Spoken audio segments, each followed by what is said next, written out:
Good afternoon and welcome to Lunch Break Live with Tea Party Patriots Action. I'm Bill Pasco, Tea Party Patriots man in Washington, and I'm flying solo this week. I'll be giving you both the Washington Report and the call to action. Let's get right to it. The House and Senate will both return Monday and stay in session through Thursday.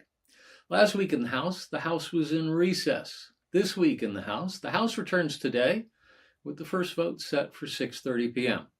At that time, the House will proceed to consider 7 bills under suspension of the rules. On Tuesday and for the balance of the week, the House will consider 3 resolutions pursuant to a rule. They include H-Con Res 14, the House budget resolution that'll be used for reconciliation, about which we will talk more in a moment. H.J. Res 35, a Congressional Review Act resolution of disapproval of the rules submitted by the Environmental Protection Agency relating to waste emissions charge for petroleum and natural gas systems, procedures for facilitating compliance and including netting and exemptions. And H.J. Res 20, a CRA resolution of disapproval of the rules submitted by the Department of Energy for Energy Conservation Program, standards for consumer gas-fired instantaneous water heaters. The House will also take up 3 more bills under suspension of the rules. Last week in the Senate came back on Tuesday and voted to proceed to executive session so it could consider the nomination of Kash Patel to serve as director of the Federal Bureau of Investigation. Then the Senate voted to confirm Howard Lutnick to serve as Secretary of Commerce. Then the Senate agreed to the motion to proceed to S-Con Res 7, the Senate's version of a budget resolution. On Wednesday, the Senate voted to confirm Kelly Loeffler to serve as Administrator of the Small Business Administration. On Thursday, the Senate voted to end debate on the nomination of Kash Patel to serve as Director of the FBI, and then a few hours later voted to confirm him to that position. Then, at 6:54 p.m. on Thursday, the Senate began its consideration of S-Con Res 7, its budget resolution, which called for spending a total of $340 billion on defense, energy, and border security matters, all of which would be offset by spending cuts from mandatory spending programs. When the Senate considers a budget resolution, the rules require that debate can be open for up to 50 hours, and any member of the Senate can offer any amendment as long as it's germane to the matter at hand, spending other people's money, which means anyone can offer an amendment on just about anything, because spending other people's money is exactly what the Senate does on a regular basis. The senators refer to this orgy of voting as the vote-a-rama. In this year's version, Democrat senator after Democrat senator offered amendment after amendment, all designed to get Republicans on the record voting against motherhood, apple pie, and baseball, so they could all be hanged with their votes back home come election time. The vote-a-rama ended about 10 hours later at about 4:45 a.m. Friday morning, when, after votes on 25 amendments, 23 of which were offered by Democrats, all rejected, and 2 of which were offered by Republicans, with 1 agreed to, the assembled senators decided they'd had enough, and it was time to go home and get some sleep. And so they were done. This week in the Senate will return Monday with the first vote set for 5:30 p.m. At that time, the Senate will proceed to a roll call vote to end debate on the nomination of Daniel Driscoll to serve as Secretary of the Army. Then the Senate will consider the nomination of Greer Jameson to serve as United States Trade Representative. Now let's talk about cabinet confirmations. Last week, the Senate confirmed 3 more nominees: Howard Lutnick to serve as Secretary of Commerce, Kash Patel to serve as Director of the FBI, and Kelly Loeffler to serve as Administrator of the Small Business Administration. This week, on Thursday, the Senate Health, Education, Labor, and Pensions Committee will hold a confirmation hearing for President Trump's nominee for Secretary of Labor, Lori Chavez DeRemer, a former Republican congresswoman who lost her election last November. She was one of only 3 Republicans in the House who had co-sponsored the PRO Act, a big labor-sponsored bill that wrapped in more than 50 pro-union measures, including one that would repeal all state-level right-to-work laws. Under questioning by GOP senators as she's made the rounds of courtesy calls before her confirmation hearing, she has said that she no longer supports repealing state-level right-to-work laws, but some are still skeptical. Over the weekend, President Trump announced his appointment of Dan Bongino to serve as Deputy Director of the FBI. Before becoming one of the most popular podcasters on the conservative side of the political spectrum, Bongino was a law enforcement officer. He was a police officer for 4 years and a Secret Service agent for 12. Now let's talk about illegal immigration and border security. Elections have consequences. New people in office lead to different results. Take border security. In a remarkable interview with CBS News that aired last Thursday, new Border Patrol Chief Mike Banks told CBS News in his first sit-down interview since taking office that unlawful crossings at the U.S. southern border are down 94% from the same period last year.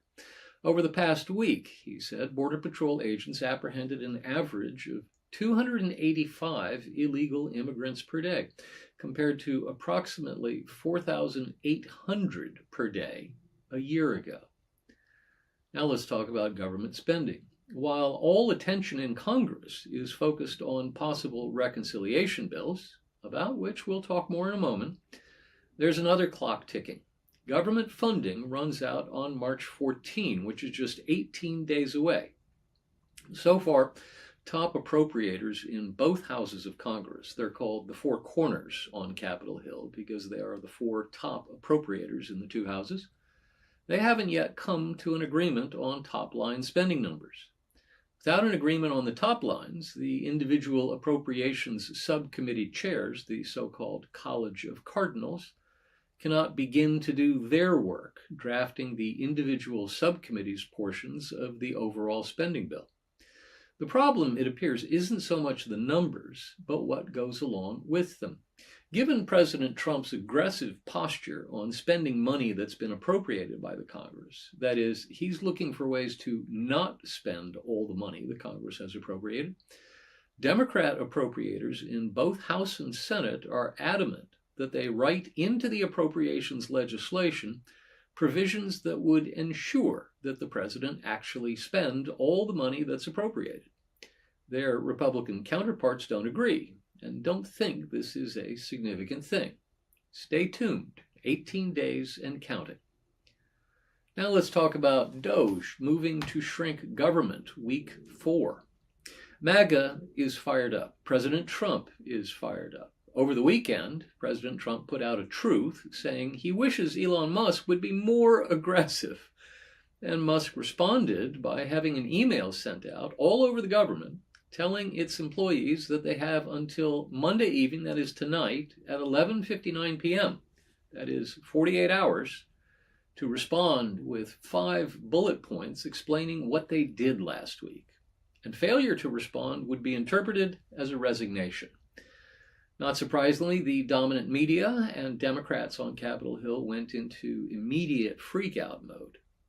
Many cabinet members responded by telling their employees to calm down. They didn't need to worry about that email. Now, don't overinterpret this. It's not that they oppose Musk and his efforts to shrink the size and scope of government. It's that they've already gotten the direction from President Trump on that front, and they feel like they've got it covered. Stay tuned.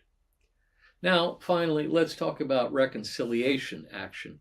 The House and Senate are still moving along different tracks to get to reconciliation. The House GOP leadership wants one bill with everything in it, while the Senate GOP leadership wants to split things into 2 bills, with the tax portion to come later.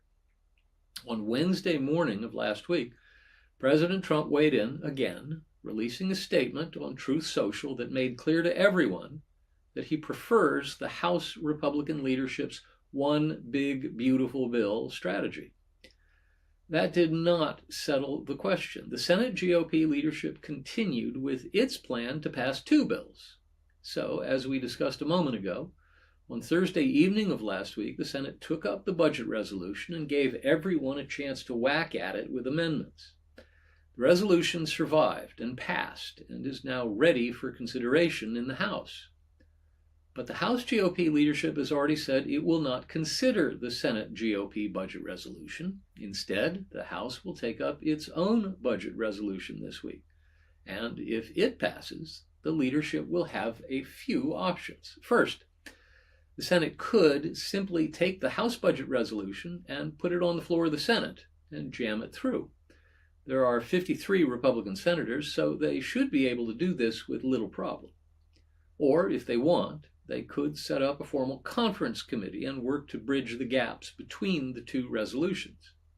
Or the Senate GOP leadership could take the House budget resolution that passes, if it passes, and make a few tweaks to it, then send it back to the House, which would have to pass it again because it's been amended. There's one thing missing from the House budget resolution that President Trump has said he wants.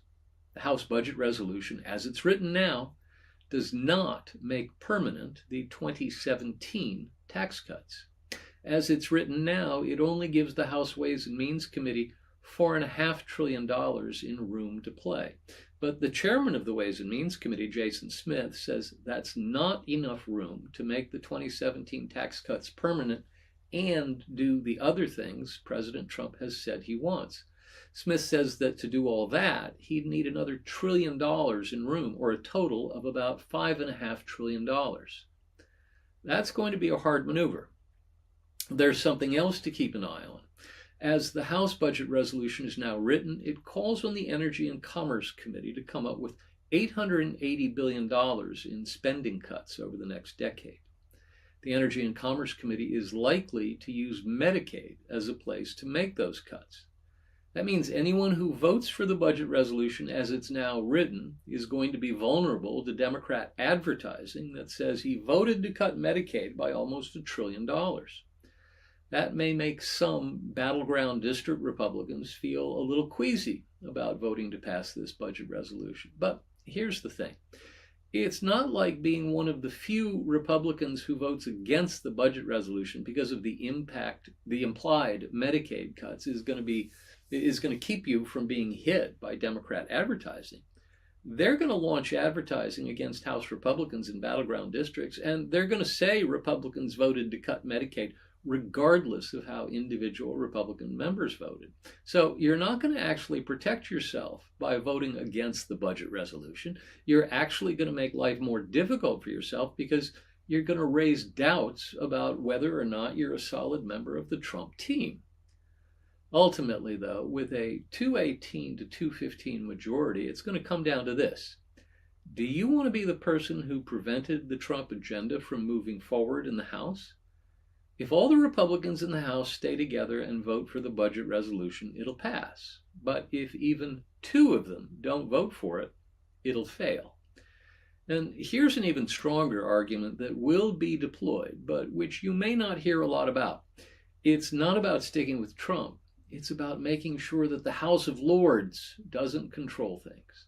It's a House versus Senate thing, which is one of the oldest dynamics on Capitol Hill.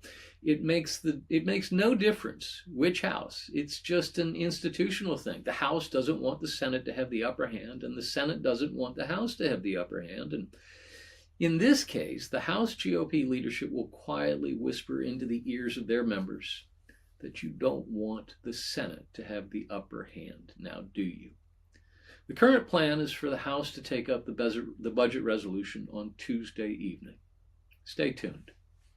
Now to the Jenny Beth Show.